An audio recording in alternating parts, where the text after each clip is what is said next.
Hello again, everybody. This is Mr. Everything, and I am coming back at you with some more IL-2 Normandy action. Alright, in this video, what we're going to be doing is I'm going to be flying a free fly up the coast of Normandy. Basically just showing off the map in my P-51 Bravo. Okay, so I started on the far right side, like where the Canadians jumped in. And what I'm doing is I'm diving down so that we can see some of the terrain. Now, I do want to point this out that in the last video, I had a little issue with my track IR. So what I'm doing right now, really this whole mission was for me to test the track IR to see like if it would cant to the left or right, if I could look down at my fuel gauges, and basically to see if I could zoom and look out the windows, etc. So I was testing my track IR.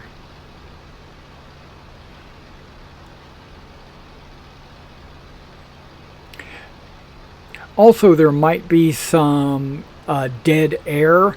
That's why I added the music track so that you would actually have something to listen to while I fly, because I did not autopilot this and I did not speed it up, and I'm also not editing out anything that's not flying.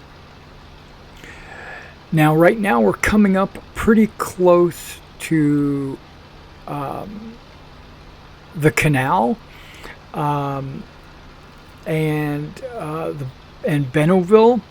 Benneville, you can see in the bottom left of the map, my mini map.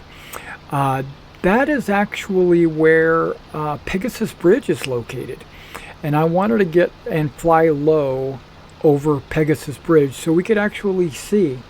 Now I could have turned on the recorder and cut out different video scenes from video, you know, like jumped around to different terrain features using the video feature, but I actually think that's cheating, and it doesn't give you the effect. I don't like streamers that do that. I like streamers that stay in their cockpit, or at least with their plane. Like a third person view is fine, but I don't necessarily like the jumping around outside to different planes and different terrain features and stuff like that. At first I thought this was Benneville, but then I realized, oh man, I'm way off. I got to get over to the canal. Now, I'm also a miniature wargamer, and when I look at this map, the canal and the river, and I kind of visualize how far apart they are, because like there's the secondary bridge and then there's Pegasus Bridge right there, which I appreciate the fact that they modeled it as a canal, what do they call those things, an elevated bridge where you can actually lift it up. I appreciate them modeling that, but the gap between the two rivers, the canal and the river, seems very small. If you were to guess, and you can comment in the comments as well, just by looking at that, the size of the buildings and the bridges, I'm thinking it's maybe 300 to 400 yards across at the most between the two bridges. You know, you got your road and you got where the gliders landed there on the left and all that. And on the tabletop, okay, this is kind of loud, right? On the tabletop, the map, if you do, I don't know, if you wargame and you do like an inch is 100 yards, that would only be 4 inches apart on a tabletop. If you do 50 yards, that's still only 8 inches apart. that seems like it's really close, because I wargamed before and I've had those things like 4 feet apart. So I don't know. It just seemed like they're too close together. But actually, it might be accurate. I got a map of the area. Got a Pegasus Bridge World War II map. I should probably consult it and actually check to see if it is actually only a couple hundred yards apart. Okay, now there's a lot of water on this map because you got the channel, right? You got a little piece of England, and you got a little piece of France, and all water. So I would think that once they had the water physics programmed, it would be very easy to make this map. Now, I understand they had to do the historical references and locations of the buildings and all that, but they're reusing a lot of assets, trees, roads, beaches. You know, that's all reused assets that they already have. So I don't really get why the map took so long to make. But I also understand that they had to do the elevations, and then they have maybe they had to work on the mechanics of beach landings and things like that. So maybe that's where the time was. Plus the pandemic. Okay, now on these beaches, right now I'm flying over the British beaches, and you can see some trench lines. You can see the the tank obstacles and stuff like that in the water. You can see the wire and stuff like that. And then you'll actually get a chance to see some bunkers up ahead. There's a bunker right there. It seems like, and this is what I heard. You know, I wasn't actually there, but I heard the British had really easy landings. They landed and they were in cover, you know, and they landed. It was a flat beach and stuff like that. And the Americans had the impossible to break beaches. But that probably also had a lot to do with the types of units that were defending those beaches. So, you know, the Americans didn't have to go up against the 21st Panzer, which is kind of a ragtag panzer unit. Okay, we're getting ready to approach our first Mulberry. Now, the Mulberries were ports that were created at the beaches to allow offloading of supplies and heavy equipment, because the big ships that would transport the heavy equipment couldn't land at the beaches, but they could pull up to these man-made docks, man-made ports, and the weather, you know, like you can see, these are towed barges that they put into place to basically make a breakwater so that the water on the inside of the port would be calm, and you could have like a floating pier, not one that actually goes all the way to the ground. It was an engineering marvel in the day, you know, and there's the piers right there, and you can see a boat pulled up, and that's how they would offload the heavy supplies. Okay, now you're starting to get into a little bit of a more difficult terrain. We got some cliffs. The next major terrain feature, if I remember right from flying this, was Point du Hoc, or Point the Hawk. It's a peninsula that sticks out into the water, and this is it right here, I think. Maybe not, but there are a bunch of guns up on the top of the cliff.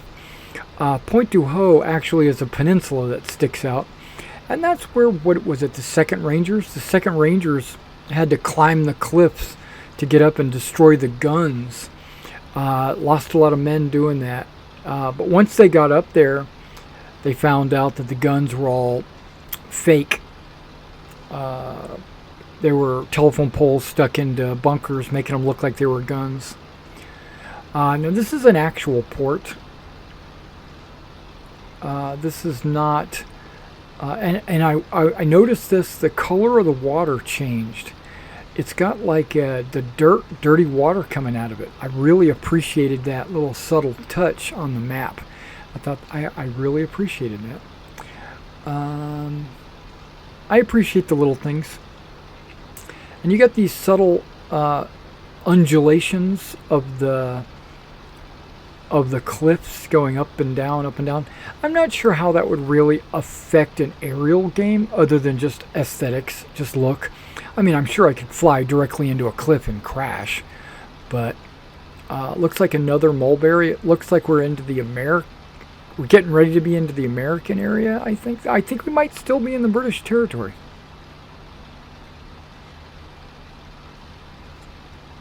Yep, we're flying. We're getting close to Point du Hoc. That is the part of the map that sticks out the most right there. I gained a little bit of altitude, so I need to get back down because I want to see what Point du Hoc looks like. Because this is my first fly-through of this map. Yes, I had played a mission, but all that was to fly in, bomb something, and fly back. And my track hire was giving me all kinds of problems, so I wasn't able to actually enjoy it. Right? Okay, here we go. This is probably it. All those red dots up there. You can see how it's like a peninsula sticking out. And then at the top of at the peak of the peninsula, there should be, well, there's an airfield right there.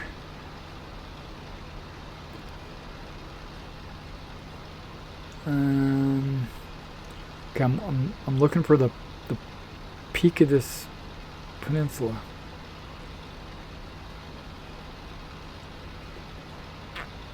Does it say Point du Hoc on the map? It looks like it does. See how that little peninsula sticks out like just a little finger? That's it. And there's bunkers and stuff like that right there on the top of that hill. That's where the Rangers would have had to climb up from the beaches to the top of the cliff. Pretty exciting. So I'm glad they modeled that. And I found myself inching closer and closer to the beach because I wanted to see everything, and so I was constantly having to turn away from the beaches. Now right here, what are we on? Omaha or Utah Beach? No, not yet, because we got to get past the major city, which is this river inlet right here.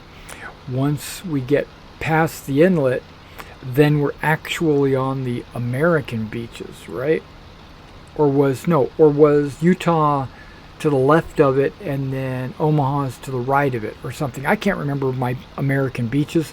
I don't even remember the British ones. I know there's Sword, Juneau, Utah, and Omaha. I just don't know where they're placed. I think the left of this major water feature is one U.S. Landing zone, and I think to the right of it is another U.S. landing zone. And to the right of it is where the 101st and the 82nd dropped in to secure a lot of road intersections and resupply lines so that the guys on the beach wouldn't be attacked by the Germans that are inland.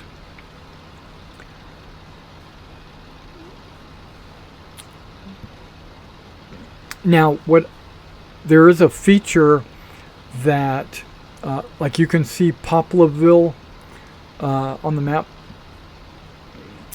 That reminded me that there is a feature on the beaches that I did not see in this map, and that are the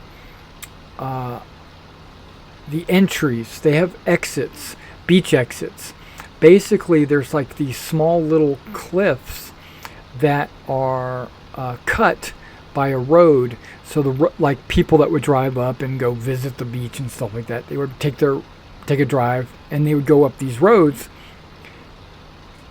but you can't get, you don't see them because they were normally like ditches or gullies, and I don't see any of them there. And with my time spent searching for these, I flew fairly far north, almost all the way to Cherbourg.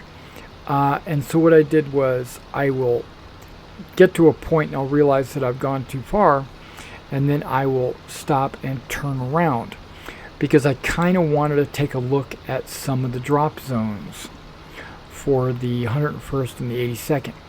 Primarily, I wanted to see St. Miraglise and Lefir Bridge. I had just finished doing a 15mm war game using a rules called Battle Group at a local convention for Lefir Bridge. So I've got screenshots and satellite images and, you know, actual photos of the battle and stuff like that in my mind, fresh. And when I fly over Lefir Bridge, I wanted to compare. And here is a town that I was like, okay, this is too far north of the bridge, right? Too far north, I meant not of the bridge, of the landing zones. So I decided, oops, okay, I better turn around.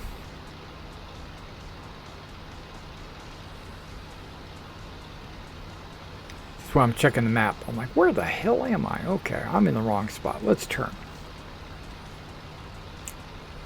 Now, the second half of this video, I will be experimenting dogfighting with this plane against 190s and Ju-88s.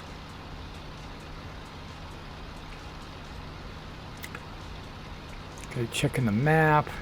I think I'm going to check campaign map so I can see where Lefir Bridge is at. And I can kind of see where it is. It's right next to St. Miraglise. There was fighting there for a few days after D-Day. And the scenario that I ran was actually on June 9th. The 82nd there's a causeway between Coquigny and the Lefir Bridge, and I don't see that causeway on the actual terrain on the ground. I didn't see that causeway. I do see the road, and if the terrain is very subtle, then I could see that being a causeway. But it shouldn't be that subtle. There should have been should be able to tell that it's a raised, elevated road. And the bridge is very large, which I think that's just a mechanic of the IL-2 to allow for bombing missions and stuff like that. I think it's like a generic bridge. It's not specifically the Lefir Bridge, unlike Pegasus. Pegasus is too popular. Okay, there's St. Miraglise directly ahead, right? This town depicted in John Wayne's movie where Red Buttons gets pinned up in the bell tower and goes deaf because they're ringing the bell, and there's a big open field where a lot of paratroopers landed and got gunned down. And then now I'm turning towards the Lefir Bridge, which there is a river in this area called the Mulberry River, and I call it the Murderet, but it's M-E-R, so it's Murderet, and that's the bridge that goes over the Mulberry River. So I thought I'd get over here on the road and then fly down the road so that I could find it easier. And it looks like this is the river and the bridge directly ahead. You got a farm complex right here on the left, and then you should have a causeway to the right. And that's a really wide bridge. On my tabletop, it was only 1 inch wide. Could I have made it 2 inches or 3 inches wide? I probably should have, based on this map. I'm circling around again because I didn't really see the battlefield. Okay, there's the Merteret River. There's the Lefir bridge that was fought over. And from the bridge up to where it starts to turn should be a causeway. And on the other side of the causeway, there should be a town, which is not depicted on this map, called Coquigny. So it's a little bit off. Hey, you can't be perfect.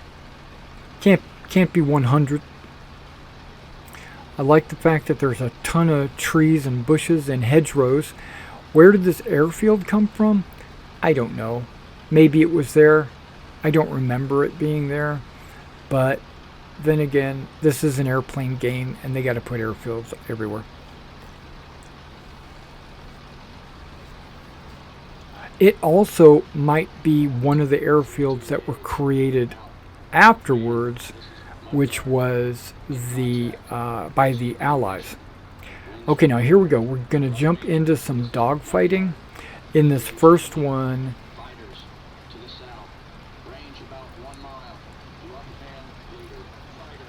we're going to go up against 190s.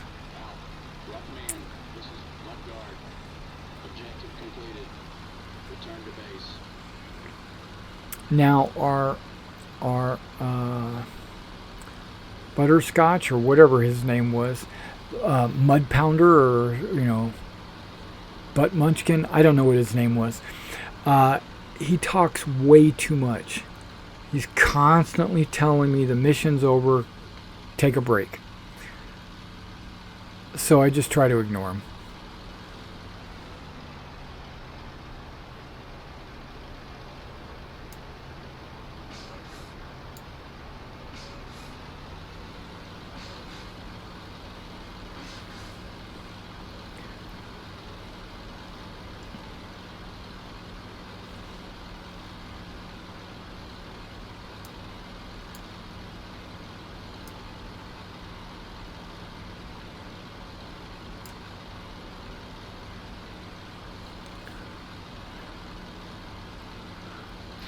Now I'm using the US default targeting reticle.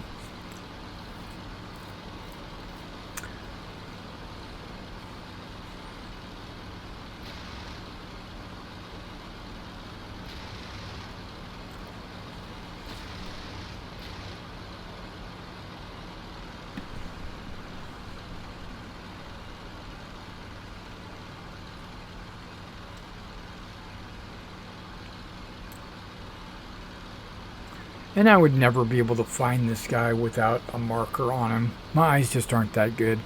So I turn the markers on. So forgive me. If you don't like watching people with markers, then I'm sorry.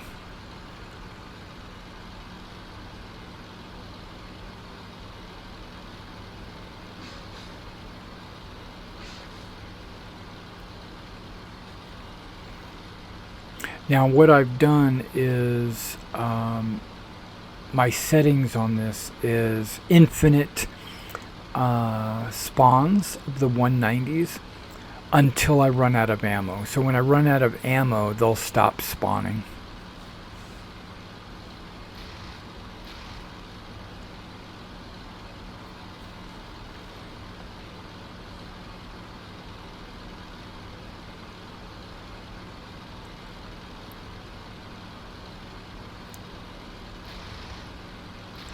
What I'm taking this as an opportunity to refresh my memory on where I need to aim with my 50 calibers. So basically, this is my personal training, retraining, or because I haven't played IL-2 for almost 2 months now. I've been waiting for the Normandy expansion to come out, and now that it's out, I'm all in. I noticed I didn't see any campaigns yet for Normandy. At least not default with the expansion. There might be some fan created ones popping up here real soon. As soon as that happens, I'll probably jump on one of those. But other than that, I've just started a career. I'm on a P-51 career. I considered a Spitfire career pretty heavily and a Tempest career, but I thought I'd just go ahead and get started with a P-51. I'm probably going to do all of them. And I started my career a month before D-Day. So this is actually not the correct map. My understanding is there are two options for the map for your custom missions like this. And one is pre D-Day, where you don't see the mulberries, and then there's the post D-Day, where you see the mulberries and the extra Allied airfields on the French mainland.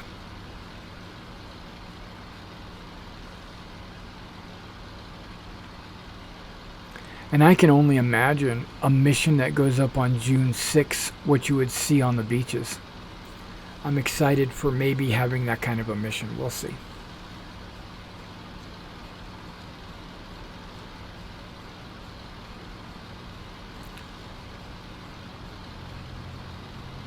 And I'm also experimenting with my track IR controls as well. So really this is kind of like a dry run.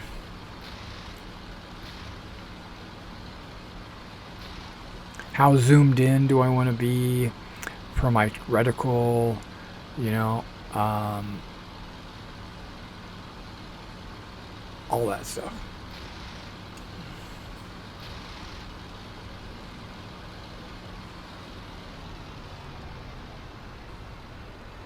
And notice the P-51s, even though you throttle way down, it's got a really good glide. It retains its energy very well. So even though I throttle all the way down, I still keep going at a really good clip and just overshoot the guy. So what I tend to do is nose up. When playing NPCs, I'll nose up to drop my airspeed.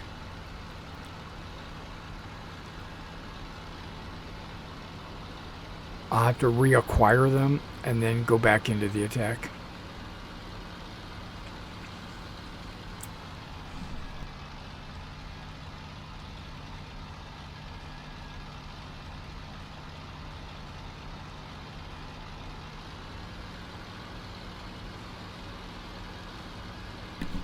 I don't do your typical zoom and boom. I don't go flying in, shoot them at max speed, and just dive in on them, and then as soon as I shoot them, I climb back up again to build up energy. I don't do that.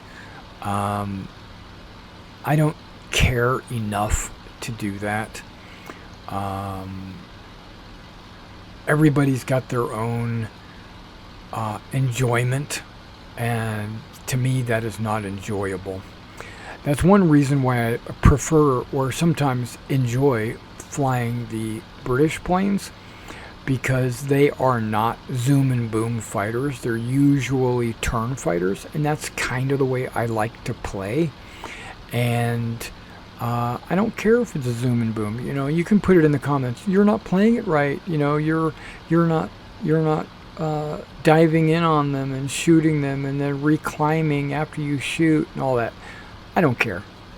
You can put the comment in. I'll just ignore it.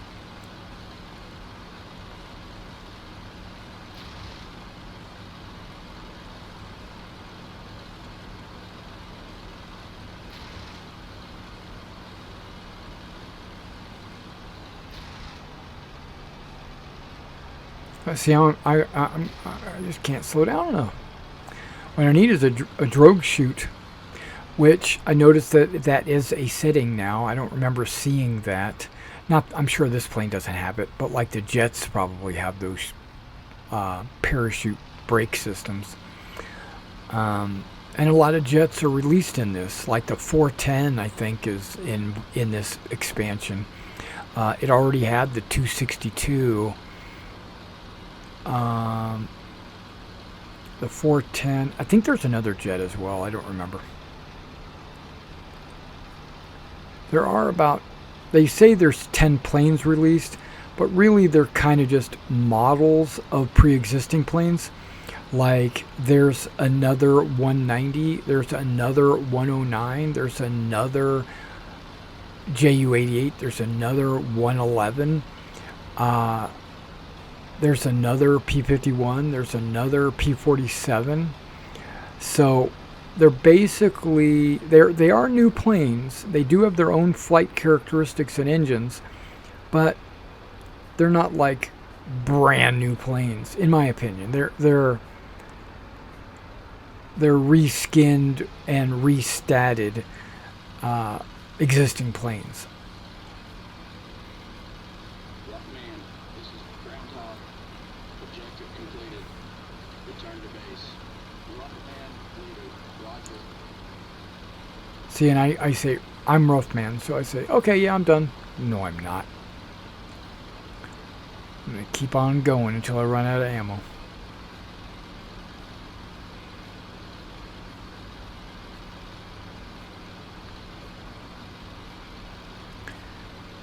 See, like this is an A6, where I think in Bodenplatte it was an A8. So this is a little bit earlier than Bodenplatte, which is good, but this is something that I think could be a very easy transition.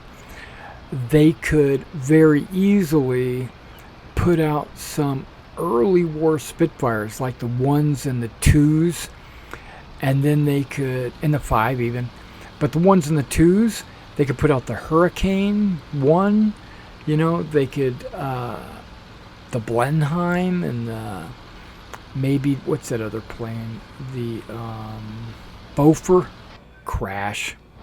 That was me not paying attention to my altitude and my speed. Alright, so let's go with some Ju-88s. In contact. Proceed with your mission. Winds from the north. Rockman, this is Mudguard. Yeah, but they could easily put some 109s like E1s. They already have the Stukas. They could change them to the Bravo model or something like that. And they could easily do a Battle of Britain, because they already have the map. To me, the channel map is a big deal. By making this channel map now, and this is late war. This is D-Day. You know, Normandy invasion. They could easily piece together another expansion for the Battle of Britain, and they could, and you know, but the one reason why they don't want to do that, and this is me and my kind of understanding, you only have British and Germans.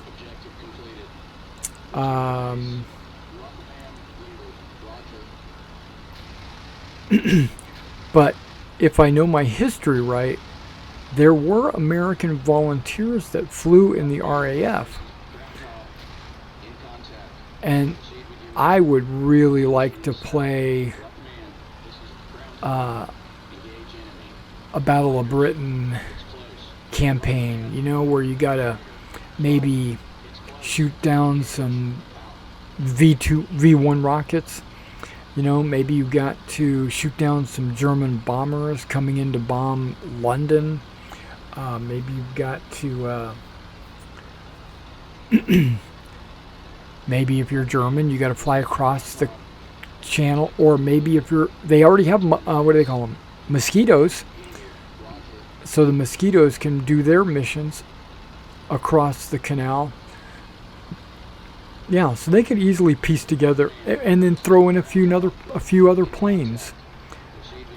Maybe get a Polish squadron, right? Because there was a Polish squadron. Canadians Oh, there's a fire. It's close. Engage. Out. Rough command. This is groundhog. Objective completed. Return to base. Listen, this guy just will not shut up. Search for enemy aircraft. Free to engage. Out. Rough command. This is Mudguard. Engage. Mudguard, right? Fighters. To the east. Range half mile. Rough command. This is groundhog. In contact. Proceed with your mission. Winds from the south. Rough command. Leader. Fighter. Spotted. 5 o'clock. Range half mile. Engage. Out. Okay, he said 5 o'clock. 5 o'clock from who? Not from me.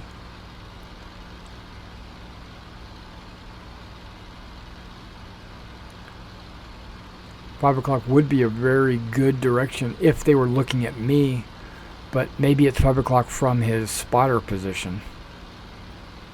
But he just needs to be quiet. Okay, at this point, I've started to use a little bit of flaps. I decided to give myself about a 10% flap, just to see how it affects my turns and to see how it affects my my speed.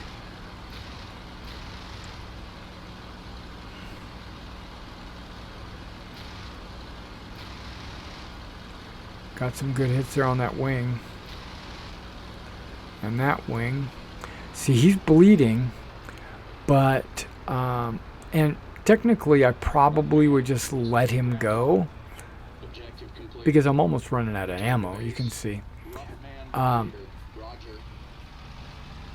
Let him go because he's not going to have enough fuel to make it back. But then again, maybe he will. Maybe there's a boat out in the channel that's going to pick up the downed pilot, so I need to shoot him down. That was my thinking, my role playing.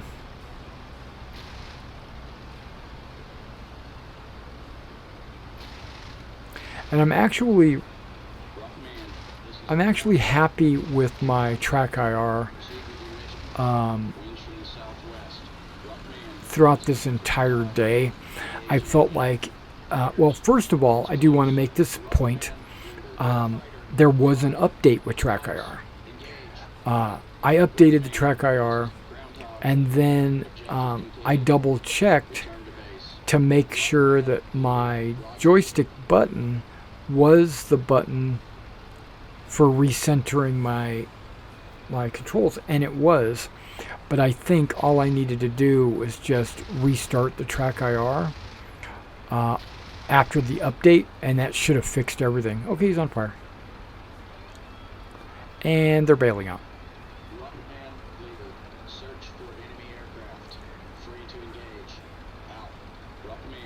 And I'm noticing that it's taking me about 500 rounds to take one of these guys out.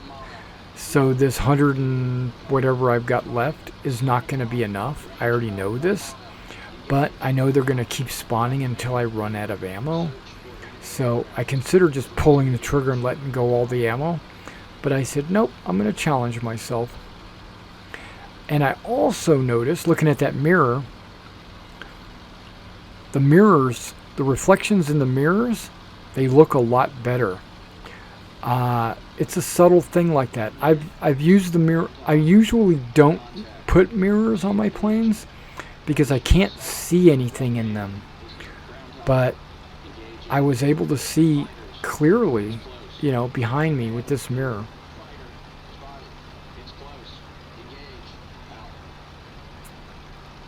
Yeah, he's close, all right.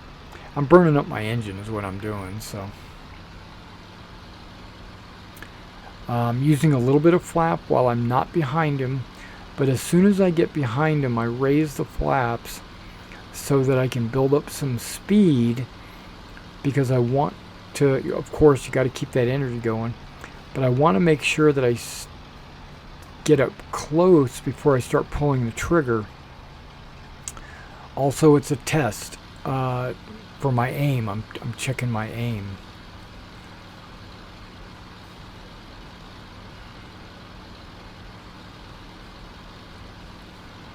Now, I want to point this out.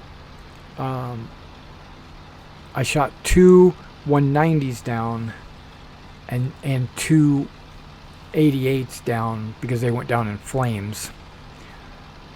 So maybe that's as good as I am.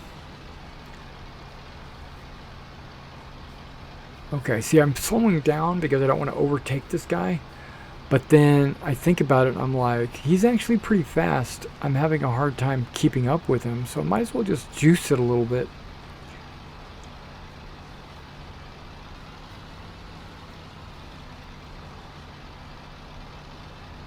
Because I don't want to waste ammo.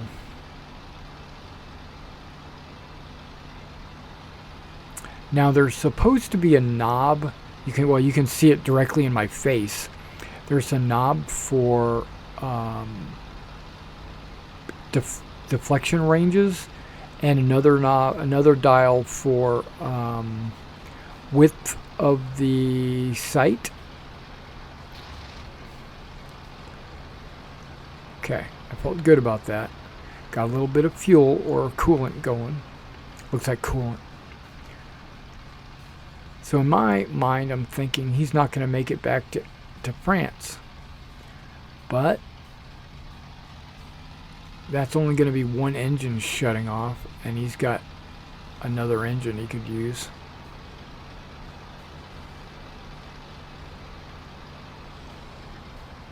So he's going to be limping, but that's okay.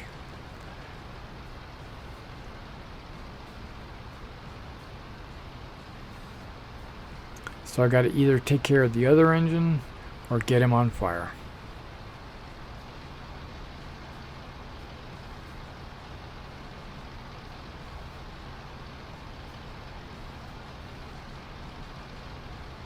See how I'm staying pretty far away? I'm thinking, I don't want to waste ammo here.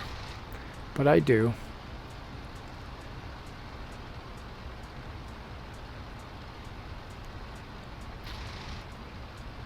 Getting the tail and the fuselage, not the wing.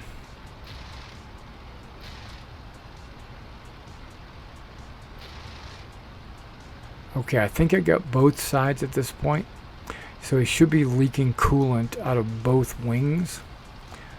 So both engines are eventually going to cut off. Return to base. You want the man? Leader. Roger.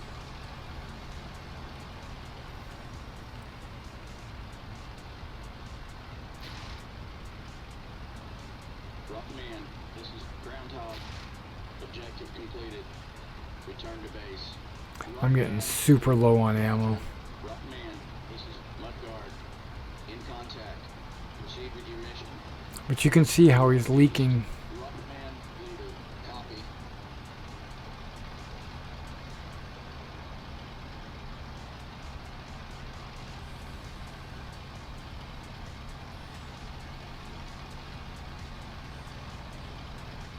I've only got a few rounds left. I don't want to waste them.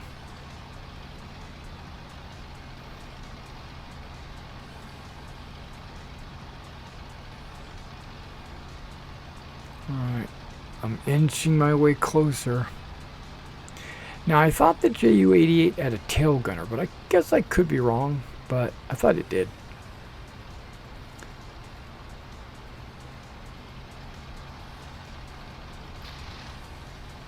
That was another fuselage.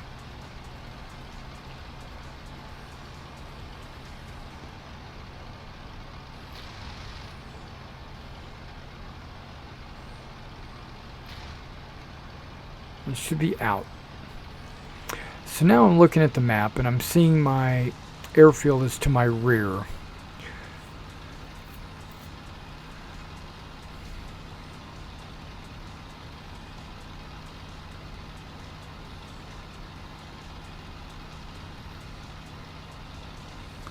So I figure I'm going to pretend like I'm still on this guy. And then when he comes towards me, I'm just going to shoot past him and go to the airfield. Rockman, this is Groundhog. In contact. Proceed with your mission. Now I don't know if this is the case or not, but a lot of times these maps will have resupply points But I usually think that's only in multiplayer or pre-designed missions and not this quick mission, because that's all this was, is a quick mission.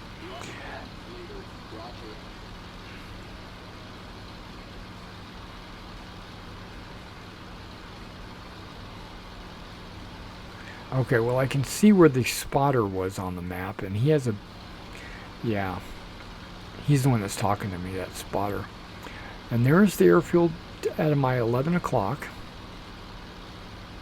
I'm going at max throttle until I get close, and I'm thinking, you know what? I just need to slow down, turn around, and land. That's what's going through my mind.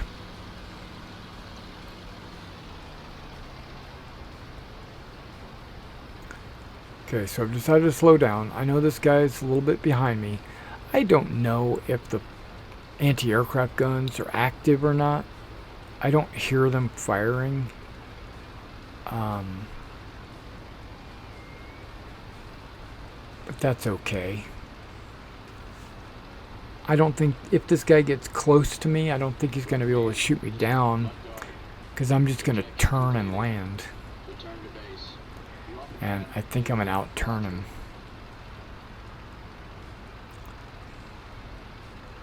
Okay, so I'm thinking flaps.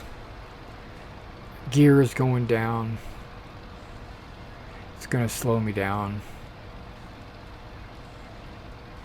And I wasn't thinking of using my throttle to keep me above 130. This plane needs 130. Once you start getting below 130, it's going to stall. You're not going to have enough lift on the wings. Specifically, the tail won't grab the air. And there I go. I'm in the red, 125. So I'm pulling back on the stick, and nothing's happening. Oh, I just barely made it. And there, he flew over me. Rough man, this is Mudguard. In contact. Proceed with your mission. Winds from the east. Yeah, so I didn't look around to see if there was any refueling points. To the south. Range half mile. I just figured this video is gone long enough. Half mile. Engage. Out. Slamming the brakes on. Yay. And then I taxi it off. Okay, so I've got 2 aircraft, 2 heavies on this mission. Okay, so this is the map, and I just want to say you can see that there are a number of like flight zones, and you can see there are a number of airfields in behind the D-Day landing sites right in this area. We flew from from right to left. Then we went down and visited Lefir Bridge. We visited the Pegasus Bridge, and then when we did the dogfighting, we dogfought over this area right here, and that was the airfield that I just landed at. All right, guys. Well, that was Normandy map and a little bit of dogfighting. So I hope you enjoyed it, and I will see you as my career continues.